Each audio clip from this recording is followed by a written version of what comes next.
All right, everyone, it's time to discuss probably the biggest scandal of 2020, and there's been plenty of weird shit going on, but we've got to talk about James Jeffrey. Now, he is the outgoing Syrian envoy, and so was participating in the theater that's over there with supposedly 200 U.S. troops, a scaled-down number, stationed in Syria just to sort of maintain a presence. It turns out, and this is the claim that he's openly making, and so you got some Republican lawmakers saying he should be brought in on sedition charges. I agree with this. He's saying that he and others in Syria, when Trump told them to draw down the troop totals to 200, essentially ignored that, pretended like they had, and repeatedly misled the commander-in-chief about how many soldiers were still in Syria. That should be front-page news. There shouldn't be, even the election should take the back seat at this point for something so severe. Think of what this entails. This is like Deep State 101 too, because you have a bunch of pro-war military contractor and ranking brass types openly professing to the president a falsehood in order to maintain an increased presence there. For what purpose? Subversion and sabotage, probably. This is a major thing. In order for the commander-in-chief, who is duly elected by the people for the sole purpose in the foreign case of doing two things: basic diplomacy, which can be hampered by such things, I would think, and military endeavors, I would think it would be directly under Trump's purview, regardless of whether these people agree with his decision-making, to make the decisions that he wants to make. The president, under our system, is granted wide latitude to do so. Essentially, we're being told that a bunch of military brass, contractors, and intel deliberately lied to the president not only once, but apparently on 3 or 4 different occasions when asked about the troop drawdown. Yes, he should be in on sedition charges. So should everyone else that's involved. They should all be fired from the military. They should all be They should have their rank taken away. They should be out. Anyone who knew this was going on and/or participated, they should lose their position. They should have a dishonorable discharge. That's number one. The contractors should be punished. They should be made to pay restitution, since I'm assuming that you're running up a higher budget. If we've got more assets there, you need more supplies and so forth. This envoy should be made to answer before Congress. And the fact that you're not hearing anything about this largely from the legacy media, number one, and that you're hearing no ire about this from the Democrats in Congress, number two, is very telling.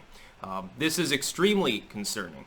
But I almost didn't know that this happened until people were sending me news tips belatedly, because it wasn't being reported on in any normal venue. I didn't even really see much about it on 4chan. And so it was like, well, I figured it was a second-hand story. I figured maybe it was like bullshit.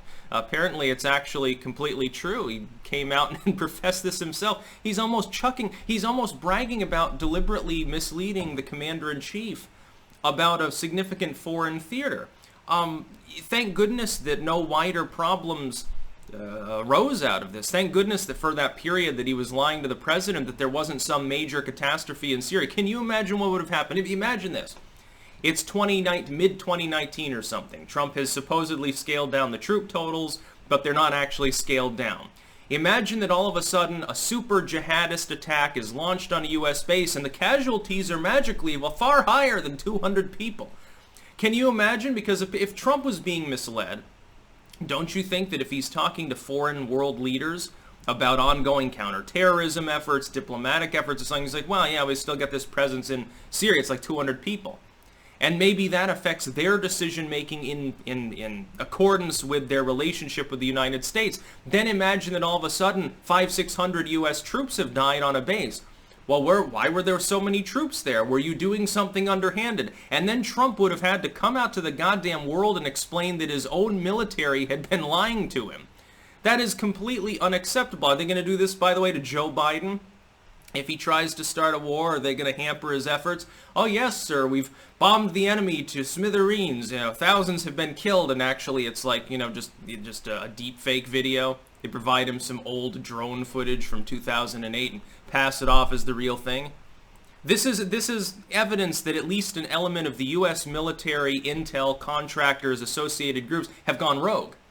That's basically what this boils down to. That should have the alarm bells should be going on not just in D.C., at the Pentagon and everywhere else, the average American should be woefully concerned about the possibility that a president could end up making significant military mistakes because they don't know what's going on. If you want to make good decisions, you have to have as much knowledge and foresight as possible. You have to know about where the troops are, what supplies they have, where the enemy is, what's their manpower. You have to take a million things into consideration. The president has to sit there for an hour each morning, practically, talking to some four-star general in a very boring monotone, I'm sure, about where all the troops are and what's going on in the world. If the president's being misled about these things, how is he supposed to make sane decisions?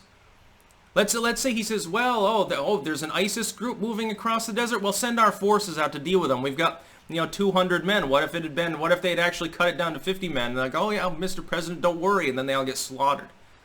Oh, send our troops out. Yeah, that column of 900 people, that looks awfully conspicuous. And then you wonder why the Russians have turned it into a propaganda film in order to discredit the U.S. presidency. For diplomatic and optics purposes alone, it's a dangerous move. It's extremely dangerous to tolerate a situation in which rogue individuals who do not have the authority to do so would countermand the President of the United States. Now, I know what the liberals will say, well, Orange Man bad. It's good. They're part of the resistance. He was going to make mistakes in Syria. It's very funny how the Democrats have become the pro-war party at this point. They'll say, well, it's okay to mislead tyrant dictator wannabe Trump to prevent him from endangering our troops or whatever. The cognitive dissonance will kick in. As you introduce this story to your liberal friends, most of them will get cognitive dissonance and say that it's okay. It's literally okay to set a precedent for low-ranking individuals on the ground in a foreign theater, for an envoy, for a diplomat, for a base commander or something, to lie to the President of the United States about military affairs. No, it's not okay. Under any circumstances. Even if demented Biden, Beijing Biden is in there as commander-in-chief, he's still got to at least have all the intel and know what the hell's going on. I like the fact, remember a while ago when the legacy media was reporting on Trump supposedly being derelict in his duties because he basically would just sit there and roll his eyes during military meetings, like he didn't want to sit down and have to listen to the intel briefings that he gets? What good are the intel briefings if you're being lied to by lower command? What would be the fucking point? That would be my goddamn question. Your ire directed at Trump for not being patient enough. He's like an ADHD kid bouncing everywhere, doesn't want to sit down for 2 hours every weekend to listen to a bunch of boring people. Okay, yeah, maybe that's maybe a blot on his character in the military theater. Where's their ire at this? This could have started a major conflict. If you have more troops than you're supposed to have in a location, maybe the enemy doesn't know the troop totals. Maybe if they think the base only has 200 men on it, they're less reluctant to attack it with mortars. And then when 100, 200 people die, isn't it the fault of not having the knowledge that there are actually more men there? Maybe. If they think that there's less people there, they try to bully our troops around. Maybe it starts a little bit of a conflict. Maybe our base gets wiped off the face of the earth by Russia, starting a nuclear conflict. How is the commander-in-chief supposed to react to this? And by the way, Trump should be rambling about this too. He should definitely be doing a tweet storm at the moment about this story. I would think this actually ties in sort of with the election shenanigans because it shows that there is an entrenched powers that be style deep state that refuse to cooperate with the lawfully elected President of the United States up to and including significant military matters.